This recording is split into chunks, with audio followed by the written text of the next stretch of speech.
News First, Newsline with Faraz Shaukat Ali.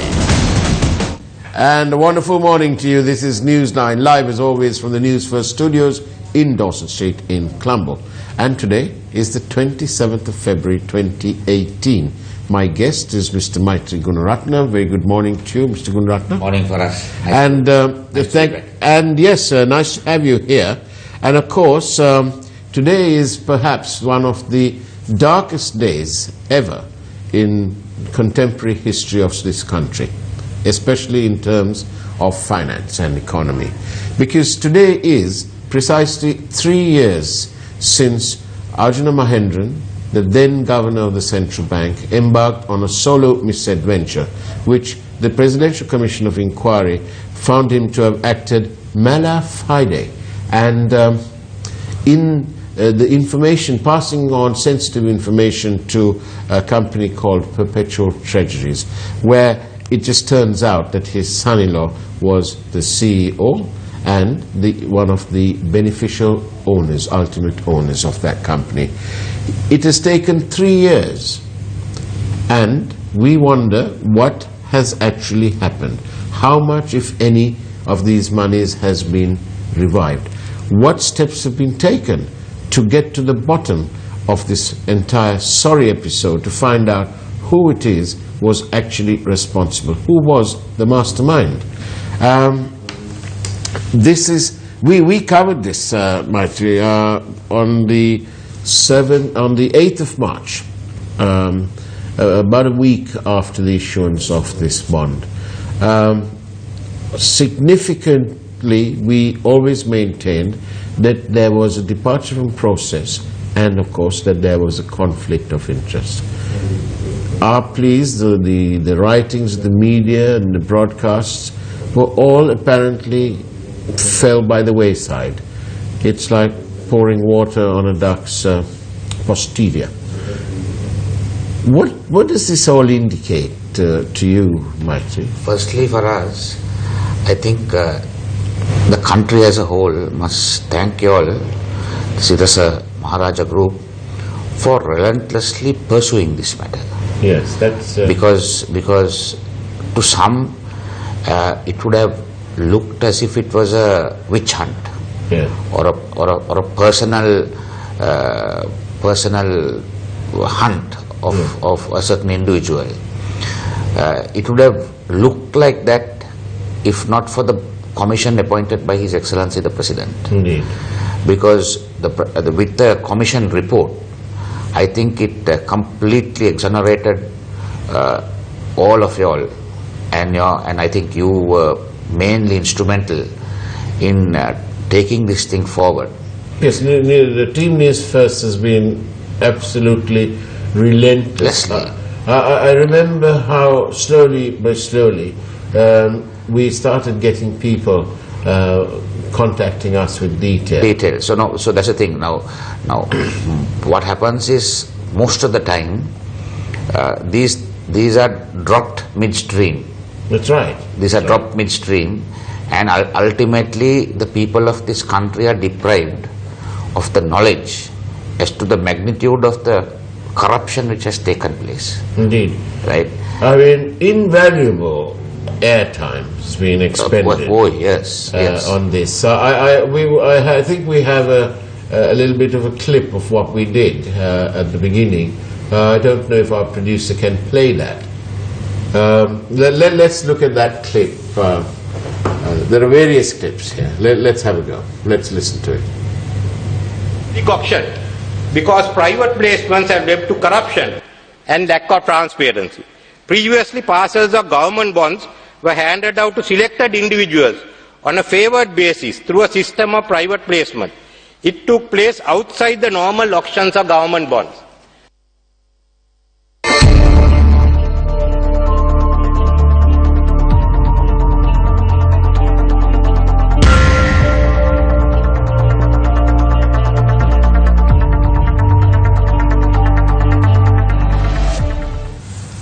Our production team missed the first bit of the Prime Minister's statement in Parliament.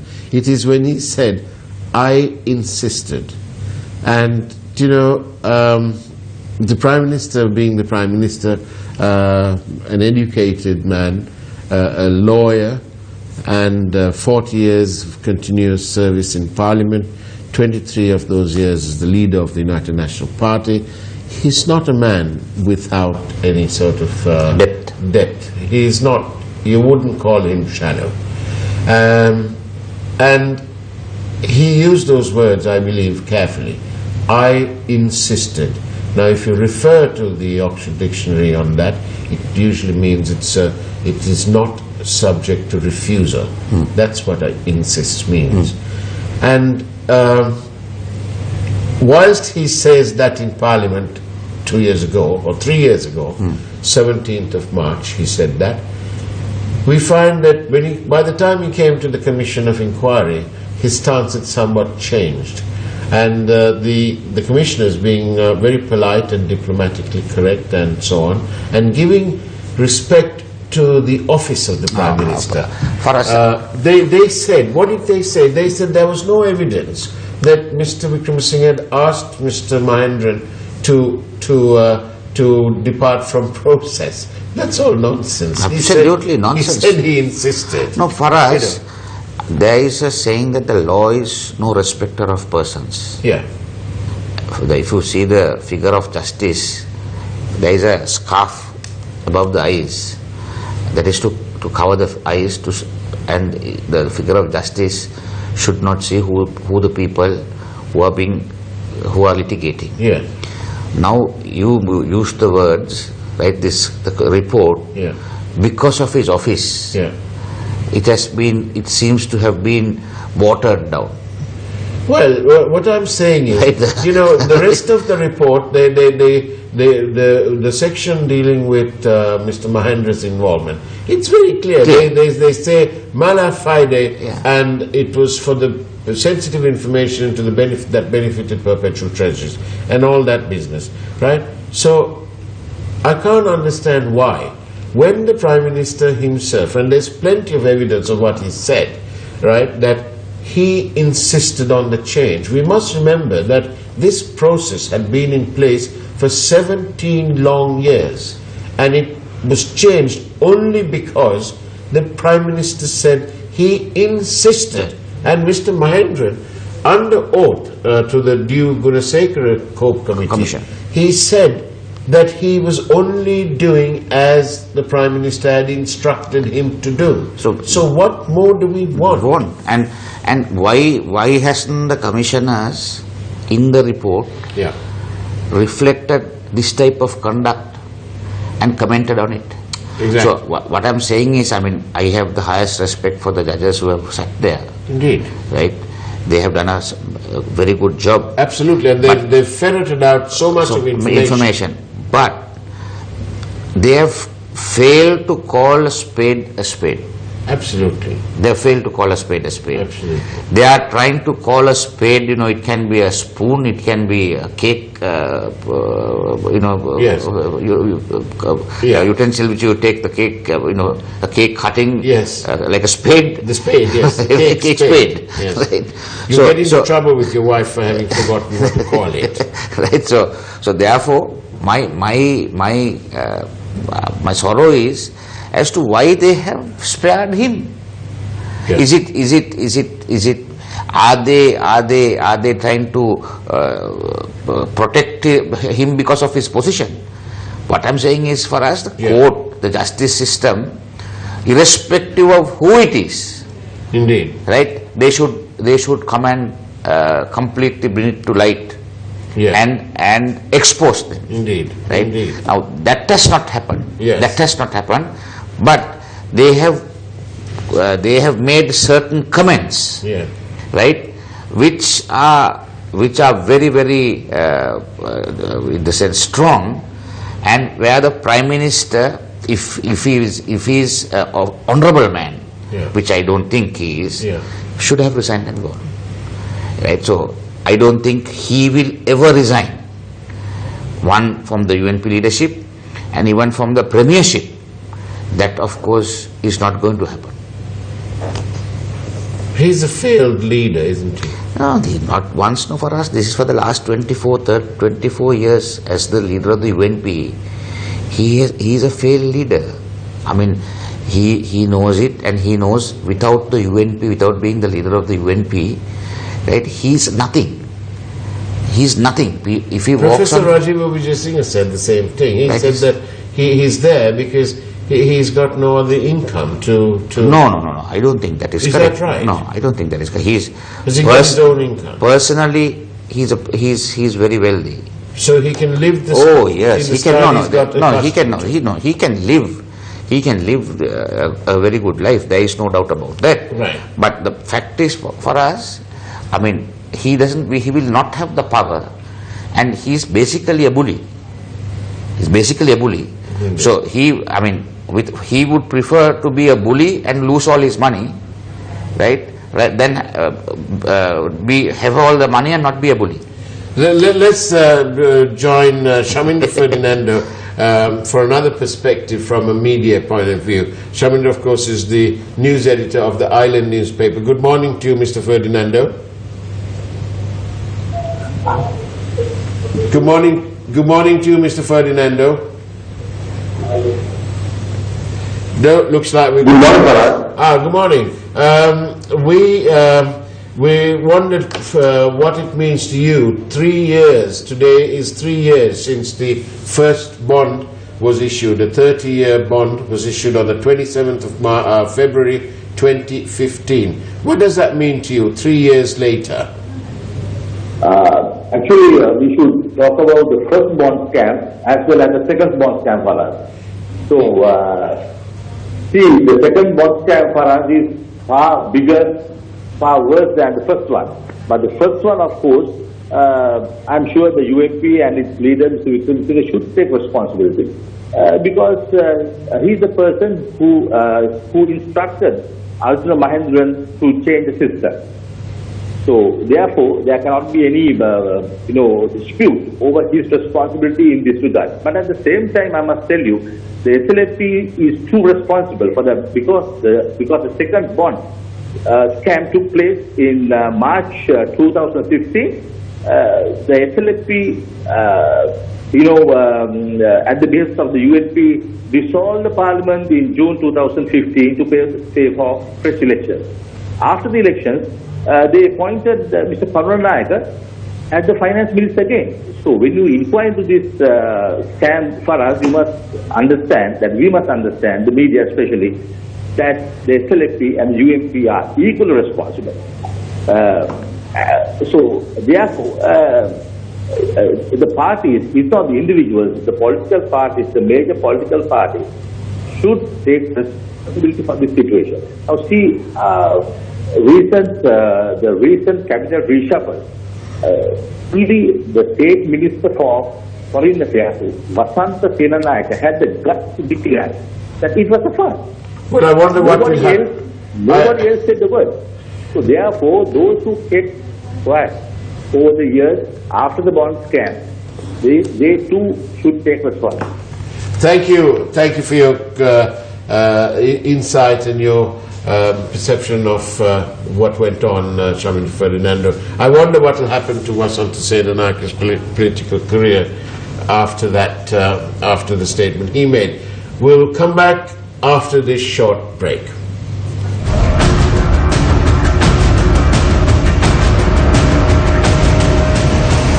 Newsfirst, Newsline with Faraz Shaukatali. And welcome back to Newsline. Now then, Mr. Gunaratne, as a viewer has pointed out, as several viewers are pointing out by texting us on 0772 300 305, Arjuna Mahendran is now being referred to as the rogue governor. Apparently, he is not in Singapore, or certainly the courier service were unable to deliver the summons to him. And I suppose the next bit that will happen is that the government of Sri Lanka, the authorities here, will take out an advertisement in the Singapore Straits Times or something like that, and put an advertisement with his photograph and say that he's a wanted man. Because that's the next step. You can, if you can't serve process, that is an option, isn't it? An advertisement in the press. No, not in Sri Lanka. Not in Sri Lanka. I see. No. So, how then are we going to get hold of Arjuna Mahendran to face the music? We'll have to call the Prime Minister and ask him to. He's the person who appointed him. He's the person who got him a Singapore citizen to come here and take over the job of Governor Central Bank. And then once upon a time he said, "Don't worry, he hasn't done Udayanga. Yeah. He's gone for a wedding. He told me, and he said he's coming back." So he has given various assurances and reassurances. Yeah. Right. So I think the government of Sri Lanka will have to call upon the Prime Minister, and it is his duty, right, to see that he comes and faces whatever investigation. After all, it's only investigation which is on. Yes, it doesn't say that he's guilty. Guilty, right? It's only investigation which is on. So he'll have to come and face that investigation. So the Prime Minister has a moral obligation on behalf of the country to see that Arjuna Mahendran comes and faces this investigation. He's a serial controversial fellow, because when he served at the BOI as well, there was some controversy there. And he quietly went away. So this is the type of person the Prime Minister always fosters. So I mean, I'm not surprised with the conduct and the behavior of him. But I mean, I'm sorry to say this, I'm not sorry. I mean it. This fellow, Arjuna Mahendran, who some people are calling the rogue governor, and I agree. He's absolutely a shameless man. I don't know even how can you call him a man, because his son-in-law is in remand. Obviously his daughter must be utterly distraught at what this has done to their young family life. They have 2 young children. And this chap is missing. He's just hiding somewhere in Singapore. He just happened not to be at his address when he went. When you say shameless for us, that goes to even the Prime Minister. I mean, he's also equally shameless. Absolutely. He's also equally shameless. He's the one who has caused all these problems. I mean, he sat there at interview after interview and defended Arjuna Mahendran to the end. Even in Parliament. Even in Parliament, and when the President went to the Central Bank, we are told to make the appointment of the governor because he was fed up of waiting. Lo and behold, the Minister in charge of the subject arrived there and scuttled those plans. Right? And not only did he defend, in Parliament, I remember, he said that he appointed a 3-man committee. That's right. And that 3-man committee has exonerated Arjuna Mahendran. Indeed. Right? And the 3-man committee was a committee appointed of some UNP lawyers. Yes. Right? So, to that extent, he stage managed it. And he also stage managed it because the terms of reference didn't allow that committee to look into any other thing. Into it with any depth. Right? So to that extent, he tried to hoodwink the people of this country. And just as Shamindra Ferdinand reminded us on the telephone just now, had the Prime Minister acted when the media and everybody else raised there would have been concern, no problem. There would have certainly been no other bond. Definitely, and this present one could have been nipped in the bud. No, and his esteem as a clean man would have been maintained. Would have been maintained. Absolutely. Right. So he has tainted himself beyond repair for us. Yes. Beyond repair. Absolutely. Now that Udayanga Veeratunga is the subject of a red notice issued by Interpol, how can we, apart from getting our dear Prime Minister to visit and persuade Mahendran to come back, apart from that, what are the legal measures that's available to us? After all, she's not a convicted criminal. No. He's being asked for investigation purposes. Yeah. How can we do that? So no, we'll have to issue summons. Yeah. And then if he does not appear for summons, then there will have to be a warrant issued. Yeah. And then if he cannot, he's not going to appear. He's not going to appear for a warrant. And then if the warrant is not cannot be executed, we'll have to seek the assistance of the Interpol, and through the Interpol, we'll have to bring him down. Yes. That's the process. In the meantime, making use of this let's kiss and make up that has happened in terms of this leadership crisis.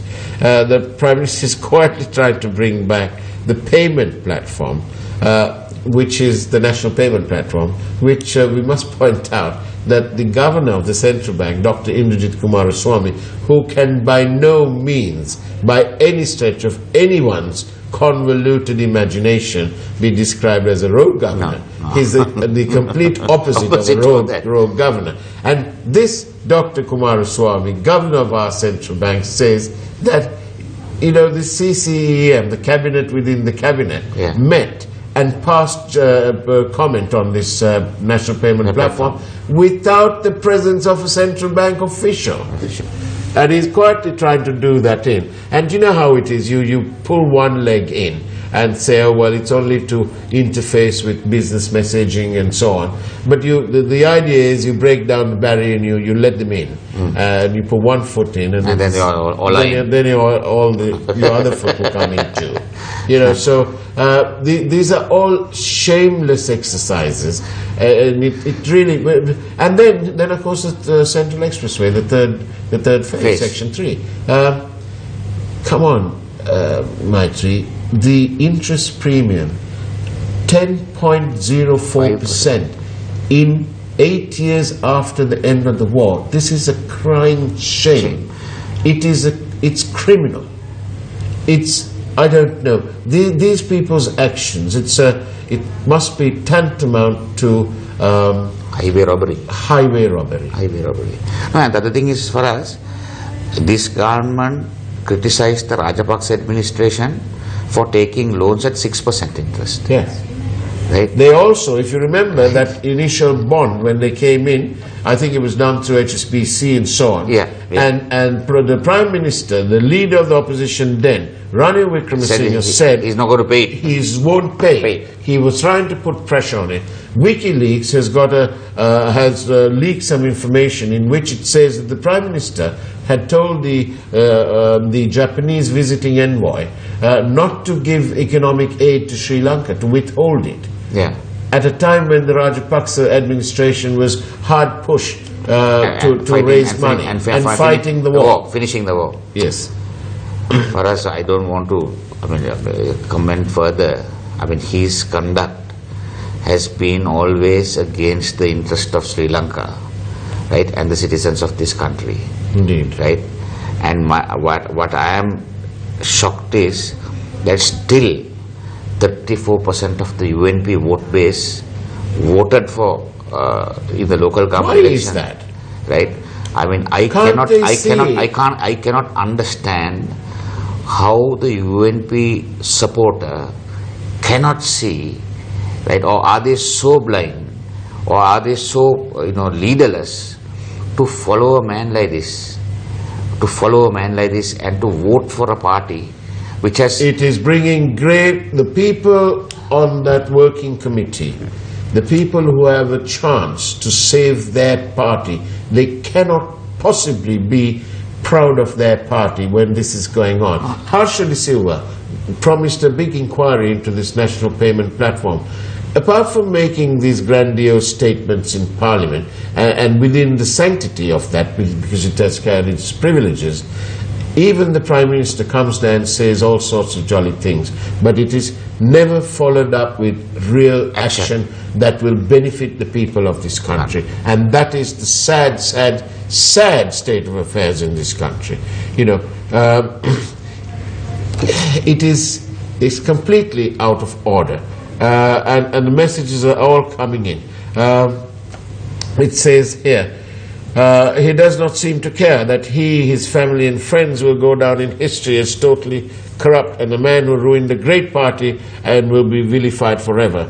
The only way to save the United National Party is to throw Ranil Wickremesinghe out, as he does not seem to even understand the word shame. All who help him stay there will also be vilified. They already are. This is from a viewer. You can see the passion with which the continued the continued presence of Ranil Wickremesinghe at the United National Party is causing people who clearly seem to have some sort of sympathy for us.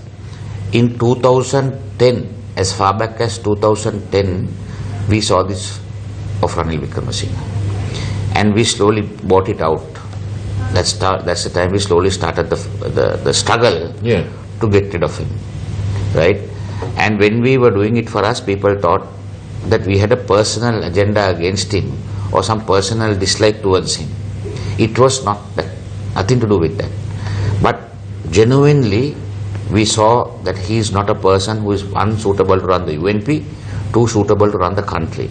For us, one thing is what the people have forgotten to realize is, I mean, I'm thankful to the people for not having appointed him as president of this country.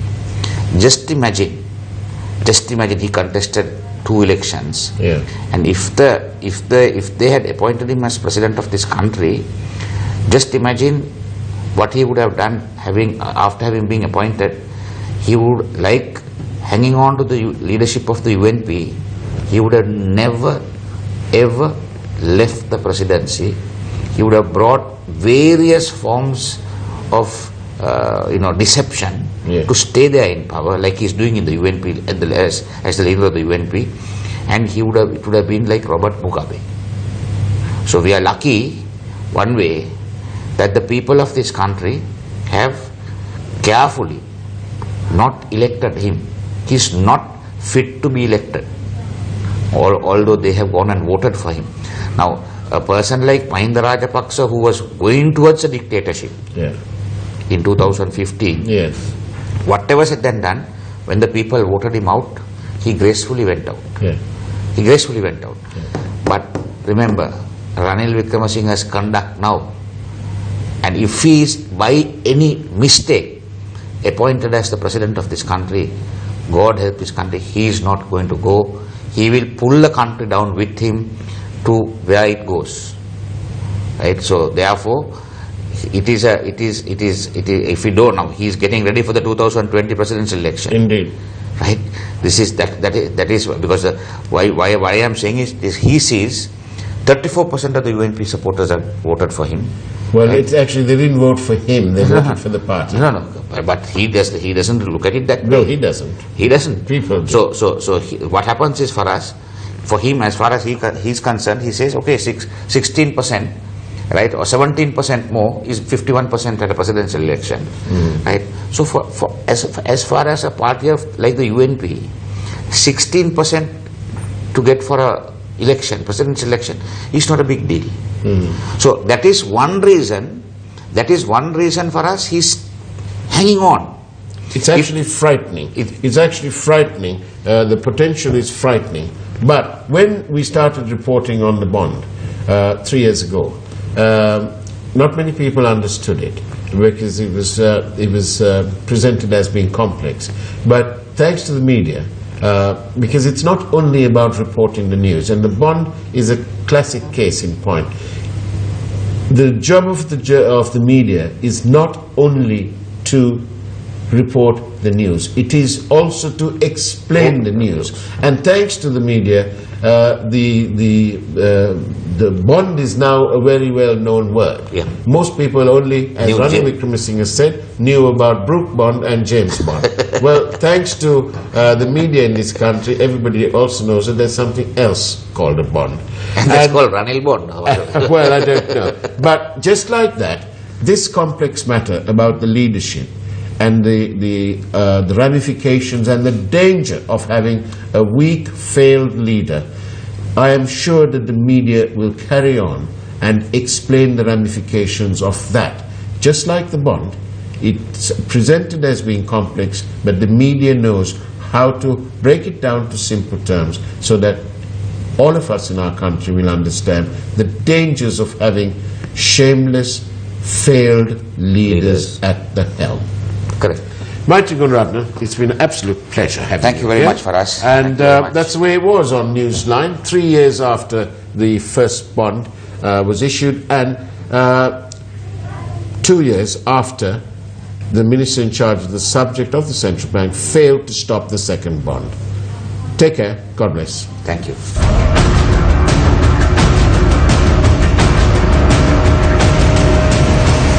News First, Newsline with Faraz Shaukat Ali.